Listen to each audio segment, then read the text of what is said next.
Good evening, everybody. Welcome to Financial Freedom Classroom. I am John Locke, owner of Locke and Your Success, LLC.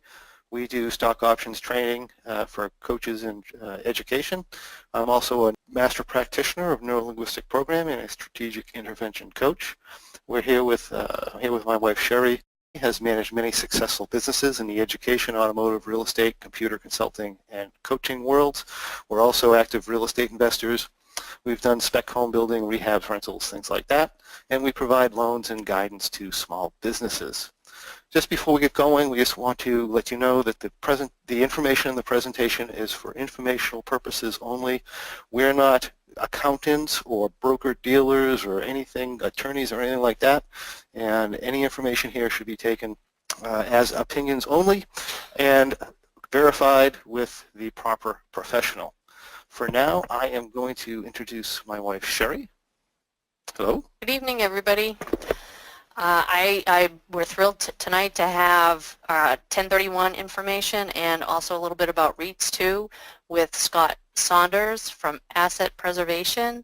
Scott has been doing this for 28 years in the exchange industry and obviously is an expert, has written books and articles on the subject. And also tonight we have Christina Nielsen from Corpica. I'm sorry if I said that wrong, Christina. That's fine. Corcapa, no problem. Corcapa.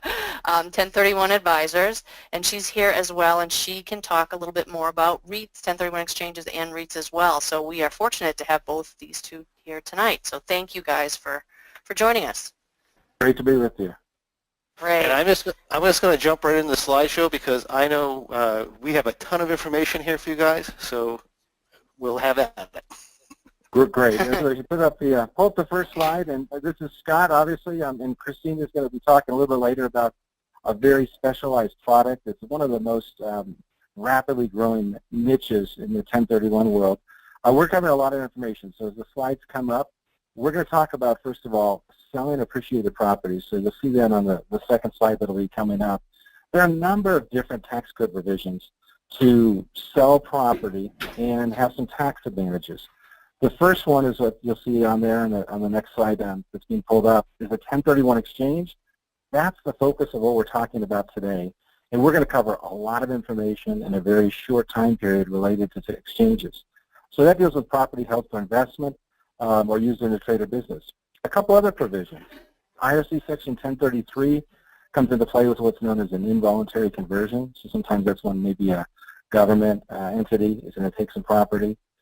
Many of you are probably familiar with IRC Section 121. That's the sale of a principal residence, the house you live in. If you've lived in it for 2 out of the past 5 years, you can exclude gain up to $250,000 if you're single, $500,000 if you're married. And then finally, there's another provision that you probably heard of called seller financing or the installment sale provision. That's IRC Section 453. And that's where you can pay your taxes over time as you receive payments when you sell a property. Basically, you kind of self-finance it. Now, on the next slide, you're going to see we talk about what I call the perfect storm for 1031 exchanges. And what investors are facing is they're really facing an environment of much higher capital gain taxes. In fact, capital gain taxes percentage-wise went up 58% back in 2013. So the tax burden is much higher for investors. And you'll see that includes the addition of what's called the net investment income tax under Section 1411. And then if you add to that, you've got a great real estate market. You've got the commercial market, which is doing very, very well. And the residential market, in most places around the country, has recovered very well. So real estate investors are facing significant appreciation. They've got rents that are going up. And the bottom line is they're looking for ways to reduce their tax burden. Now, in the next slide, you're going to see what you face in taxes if you don't do a 1031 exchange. So you really got 4 different components of taxation that you'll see on the next slide coming up. You've got taxes on the depreciation recapture at 25%. So that's something a lot of people don't take into account, because that's a significant additional tax. You've got federal capital gain taxes at either 20 or 15%, depending upon your taxable income. Then what we call the Medicare surtax or the net investment income tax is an additional 3.8% tax for certain investors that fall over certain income thresholds. And we'll look at that in a moment. And then finally, you've got to add in the state tax. So you might be in a state with no taxes at all. But if you're in California, where Christina is, the highest tax rate there is 13.3%. And states like Minnesota and New Jersey and Illinois and New York and other states have very high tax rates. So you've got to add together all four of those components to really look at what you're facing. And it's a huge tax hit if you don't do an exchange and just sell and pay the taxes. Now on the next slide, you'll see capital gain taxes at the federal level. And what we had is we had a new 20% rate that was added into the code. So for investors that are over $400,000, a single filer over $400,000 in income, they're now facing this 20% rate. And then married couples filing jointly over $450,000 face this. So just look at that right off the bat. If you're a married couple, you've got a significant marriage tax penalty. And then the old rate of 15% does remain. On the next slide, you'll see the Medicare surtax. This was added to finance or partially pay for healthcare reform. So this applies, and you'll notice in the blue it includes capital gain. So capital gain is what's considered unearned income or net investment income. So if you're an investor with a single filer over $200,000 in income, or some married couple filing jointly over $250,000, you're also going to face this tax. Now the next slide I'll just touch upon quickly. I said the market was so good. You'll see the investment real estate market, the commercial market on the next slide. Prices right now, and a lot of people are surprised with this, are up 24% above the previous market peak. So a lot of investors that bought at the bottom on commercial real estate, and the next slide should be coming up here, they're significantly up. And then follow that on the slide after that with the residential market. So if you go to the next slide, you'll see that residential prices have recovered in most places. And right now they're forecast to go up about 5.5%. Single-family rents are up about 4% year over year. So it's a great market. So let's go on to the next slide, which is IRC Section 1031 exchanges, the focus of today's talk. This is an aspect of the tax code that allows investors to have a significant tax advantage. If you could, Sherry, advance the slide. I need you to advance a couple more slides. It'd be great. I am advancing, Scott. I just, for some reason, the video must be a little bit slow. I'm actually on IRC 1031 exchanges right now. Okay, perfect. And then on the next slide, you'll see what are the options available to investors. And really, you got three options. You know, one is just hold on to property. So if you advance that, John, you can just sit on property, and you know, as the market's coming back, and that could be a good strategy. But there's also an opportunity cost with that. That if you're not in an area with a lot of job growth and a lot of appreciation, you might be missing out on significant upside. You know, and that's the whole purpose of investing in real estate, is you want to have as good of a rate of return as you can. The next option is you could sell the property, pay all those four taxes that I just went through. The trick there is you're going to then have to invest money into investments outside of real estate. And it's very difficult to get as good of a return after paying all your taxes as you could with a 1031 exchange, where you've got tax-deferred dollars being reinvested. And then the final option is you can do a 1031 exchange. And you can do a fully deferred exchange, and you'll see on the screen there you can also do a partially deferred exchange. So just keep in mind that it's not an all or nothing proposition. You can have full tax deferral, you can have partial tax deferral. Now on the next slide, you'll see the code itself. And by the way, the code came about back in 1921. So we're talking about something that's been a part of the tax code for a long time.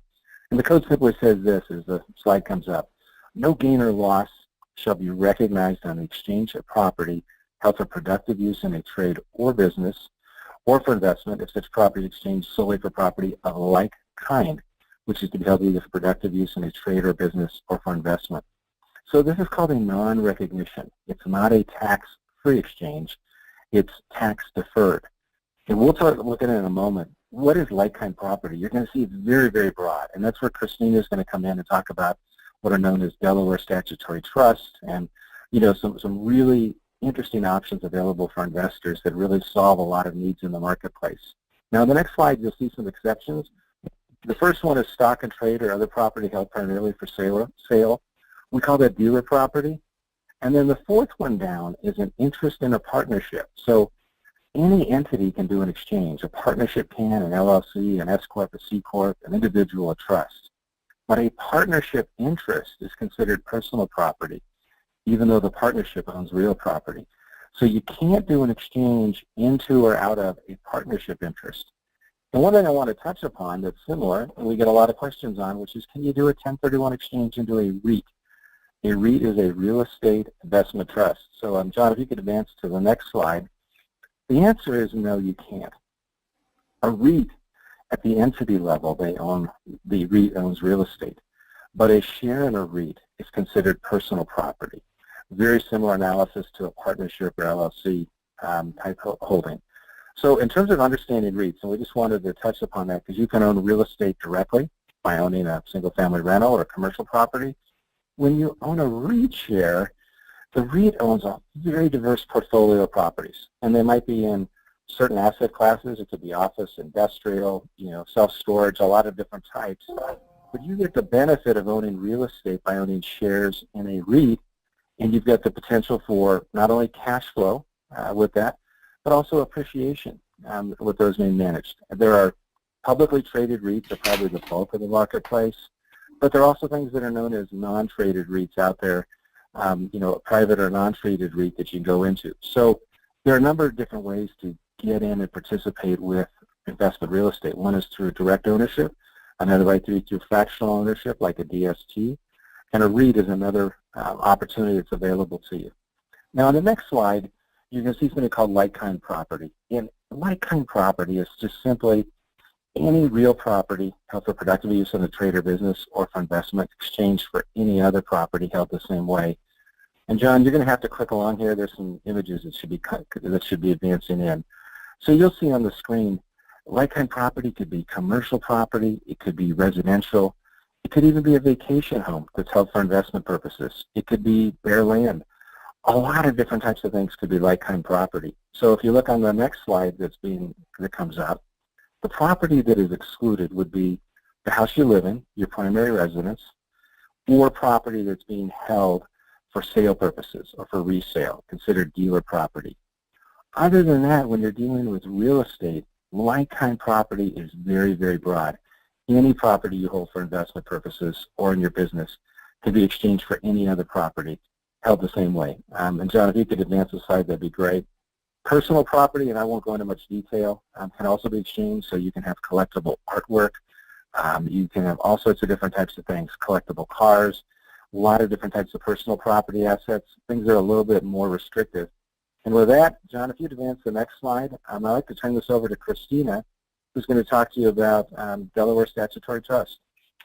Perfect. Thank you so much, Scott. So fractional ownership of real estate is another item that would also qualify for your 1031 exchange. So what that means is you go out and you buy 1% or 5% of a much larger commercial property, whether it be a retail center, a Class A apartment complex, what have you.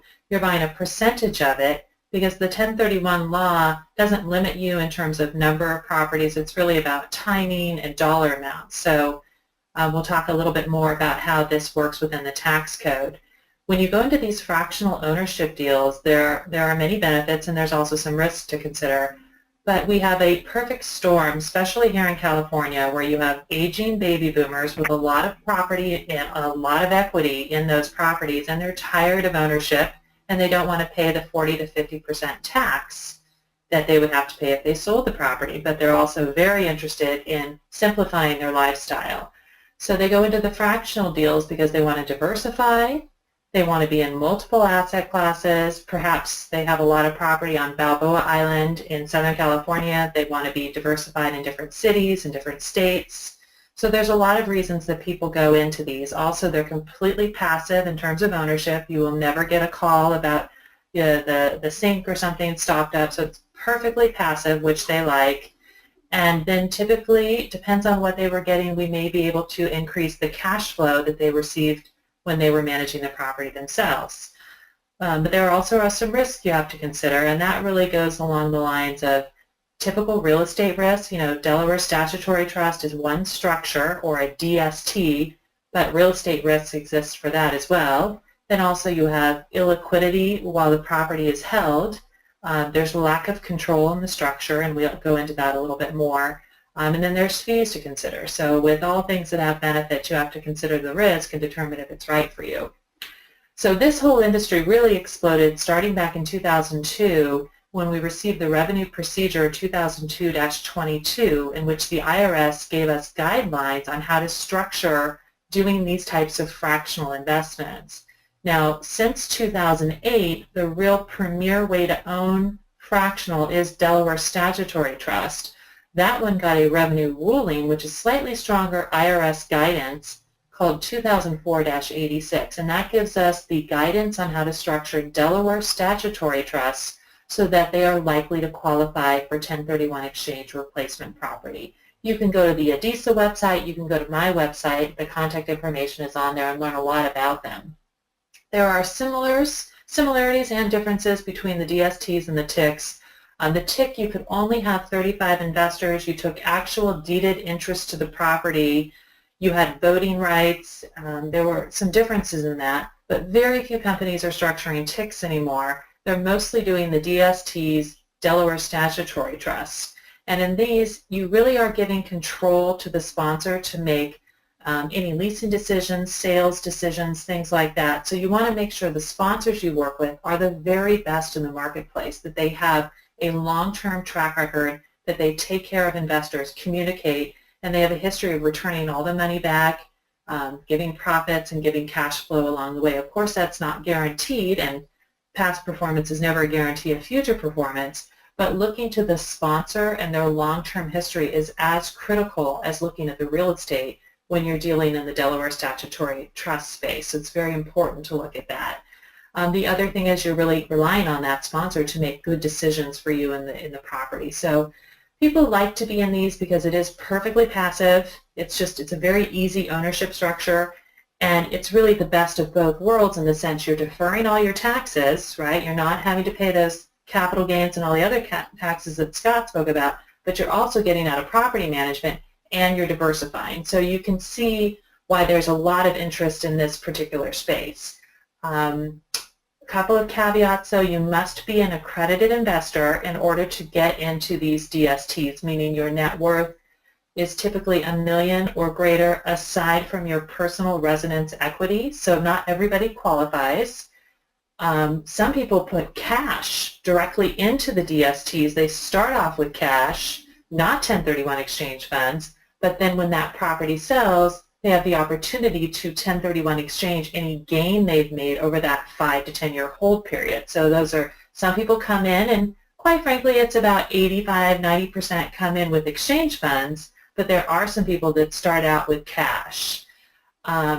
One very big benefit is the loans that we have on the Delaware Statutory Trust. It's just one borrower. So if you had debt on the property that you sold, Scott will go into this, you have to maintain that debt going forward, and we can do that in the Delaware Statutory Trust program, and it's totally non-recourse debt. You do not personally guarantee it, which is another big benefit. So I think that really goes through the fractional ownership and the benefits. So I'll go ahead and pass this back over to Scott.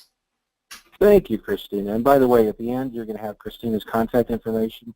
She is, one of the premier people in the entire country on this type of product and these type of investments. So if you want to get more information, certainly reach out to her at the end. On the next slide, if you advance it, John, so the one that says intent to hold for investment, one thing I wanted to bring up is that there's no mandatory holding period. It's all about your intent to hold for investment. So the time period you hold is certainly important, but really your investment intent. So John, this will be the one that says intent to hold for investment.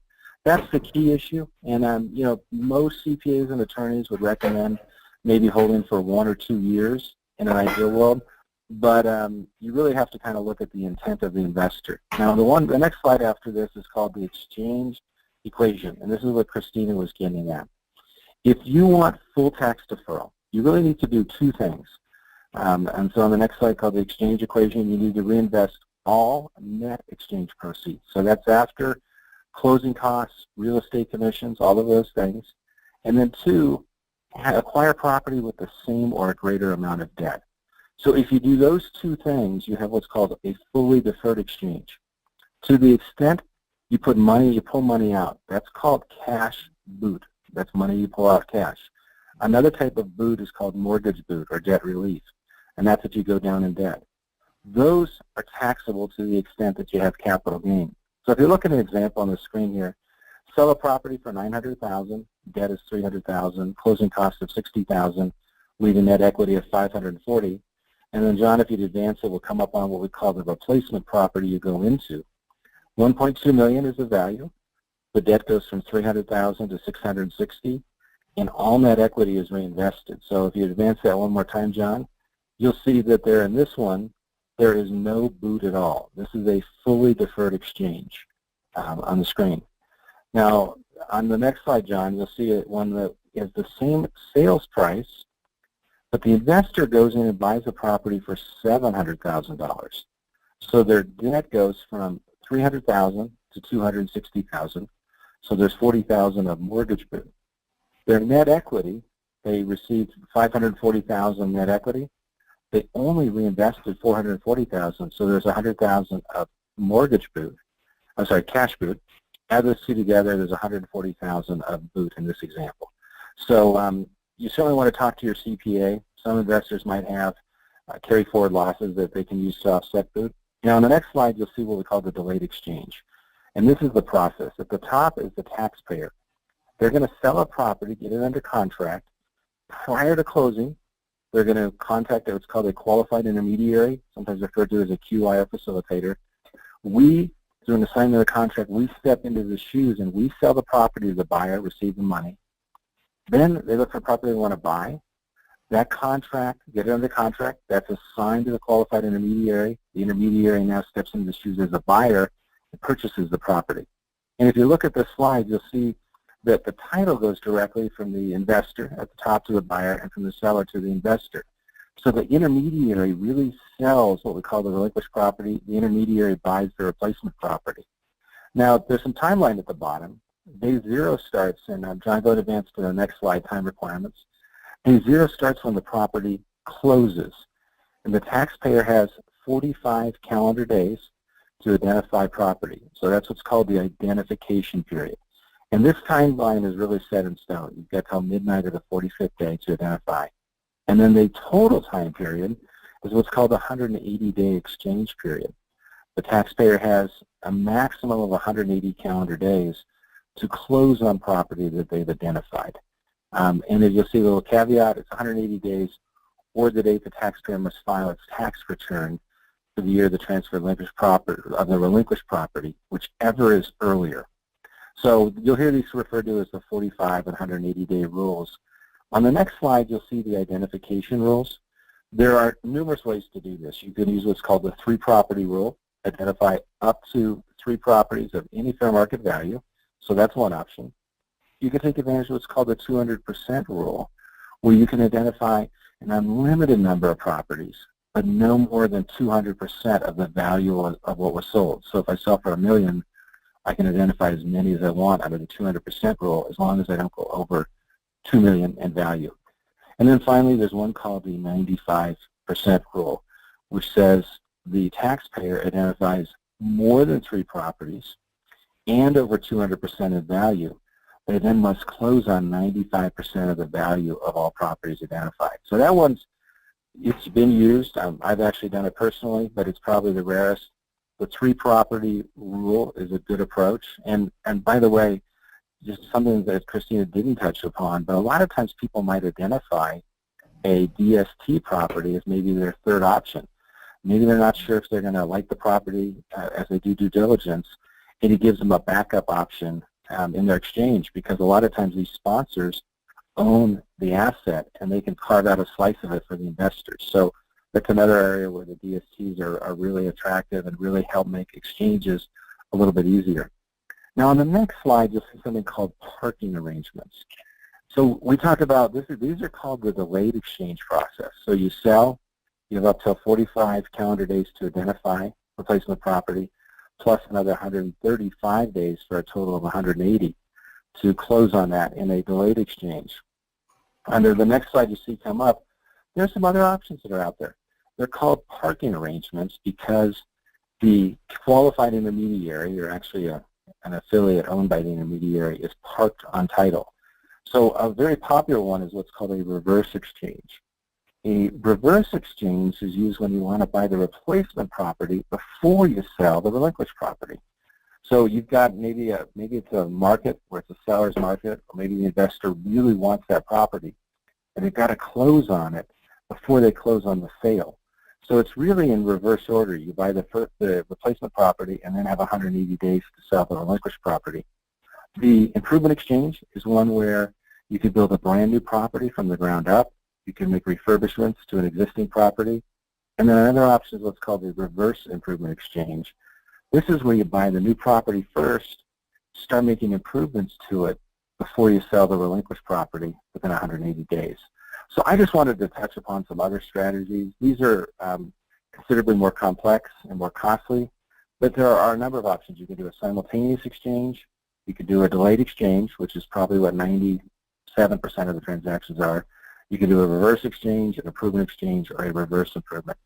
On the slide coming up here, the one with exchanges face an uncertain future, I'm just going to briefly touch upon these, but in the interest of corporate tax reform, driving down corporate rates, tax rates from 35% to 25%, there have been some proposals recently that maybe would affect 1031 exchanges. And I'm not going to go into all the details, but on the House side, there was a proposal to eliminate 1031 exchanges by Dave Camp a couple of years ago. There's also one on the Senate side to eliminate exchanges. And then the President Obama, in his budget proposals the last 3 years, has proposed capping exchanges at $1 million of gain that can be deferred, being the most amount, and then also eliminating exchanges of collectibles and other personal property assets. So I just wanted to draw your attention to the fact that there are some interesting things kind of going on back in Washington, D.C. You'll see on the slide that's on the screen there that there was a study done by Ernst & Young that said that if exchanges happen to be eliminated, the negative impact on the economy would be somewhere between $60 to $130 billion, because really a lot of people just wouldn't sell if they can take advantage of a 1031 exchange. Finally, on the next slide, if you want to learn more about this, there's a wonderful website called 1031taxreform.com, and you can learn more about these issues as they're taking place. And then with that, I think we're getting pretty close to the end of the time. What I want to do on the next slide, you've got the contact information for Christina. And Christina, anything you want to do as that comes up, anything you want to talk about how you can help investors out, answering questions, anything along those lines that you want to discuss? Sure. Yeah, so if anybody is looking to potentially do a 1031 exchange and has questions about the actual exchange process, I'm happy to help, or you can ask Scott. Scott does that intermediary portion, right, where they hold the funds, and then I would help you potentially with the replacement property as fractional ownership. So you can go on my website, which is on there, corecapa.com. There's a lot of information about fractional ownership and 1031 exchanges, but I would be happy to speak with you about if it makes sense for you. And maybe you don't have an exchange. Maybe you're looking to put cash into real estate and start that way. And if that's the case, give me a call. My number is on there. My line is 949-722-1031. Great. I was just going to point something quickly up. Christina, that you have properties all over the country, right? We do. So I did it's really funny, I've been in the business for 12 years, but I did an analysis just on Monday. We've done 400 fractional real estate closings in the last 12 years, so that many investors. Some of them bought one, some of them might have bought 10. And then I have clients in 23 states, so even though I'm in Southern California, I have worked with clients in 23 states, and then we have property probably in another 23 states. So typically the clients are not buying in their own state, and we do have some people that want to focus on tax-free states. There are 7 states that don't have an income tax, and sometimes we can accommodate that as well. So it really depends. For example, I have a client right now, they're in Connecticut. They're looking to move to Florida, and they also want to make all their investments for replacement property in tax-free states too. So we're trying to accommodate that. Great.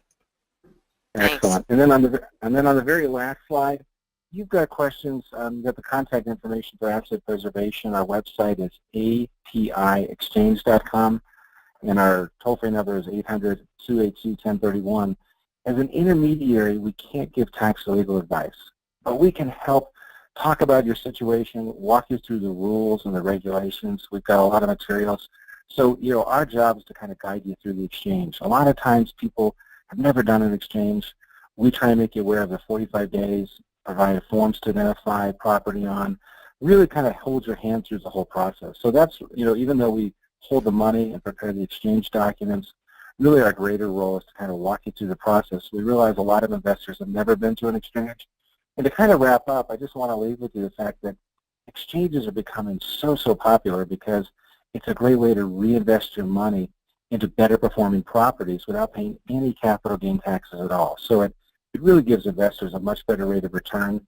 The rules are pretty straightforward, and you've got experts like Christina and myself at Asset Preservation to help walk you through the process, show you different types of replacement property, and really make everything very straightforward. So with that, I want to turn this back to Sherry and John Locke, and really, Christina, I thank you for the opportunity to talk a little bit about 1031 exchanges and DST replacement properties. Yeah, that was great. Thank you.